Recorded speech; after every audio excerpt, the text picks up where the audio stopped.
ఇదివరకు దౌత్య విధానం అంటే ఎందుకొచ్చిన గొడవలని మొహమాట పోయేవాళ్ళు. ఇప్పుడు దౌత్య విధానంలో కర్రకి కర్ర, కత్తికి కత్తినే వ్యవహరిస్తున్నాం. ఎందుకంటే అవతలోడు అతి చేస్తున్నప్పుడు మనం ఎందుకు మర్యాదగా ఉండాలా? మన జయశంకర్ మాట్లాడేదైనా, అజిత్ దోవల్ మాట్లాడేదైనా, అమిత్ షా మాట్లాడేదైనా, రాజ్నాథ్ సింగ్ మాట్లాడేదైనా, ఇప్పుడు మోడీ ఒక్కడే మాట్లాడు.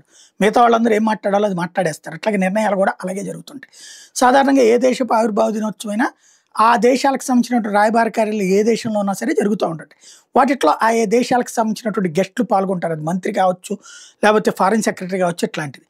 టర్కీ మనకి వాస్తవంగా భారత్ అంటే ఒక నెగిటివిటీ ఉంది. పాకిస్తాన్ అంటే ప్రేమ ఉంది. మత పిచ్చతో రగిలిపోతుంది. ఒకప్పుడు క్రైస్తవ దేశం, ఇప్పుడు అది కాస్త ఇస్లామిక్ దేశం కిందకి మార్చుకొచ్చాడు ఎర్డోగన్.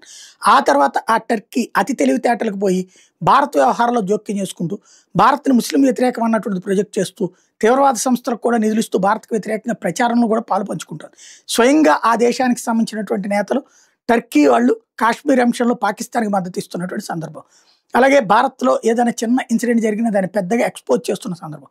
అది ఎన్నోసార్లు భారత్ చెప్పింది, దౌత్యపరంగా నువ్వు చేస్తుంది కరెక్ట్ కాదని. వెంటల్లా చిరాకు పడింది భారతదేశం, దూరంగా పెట్టింది.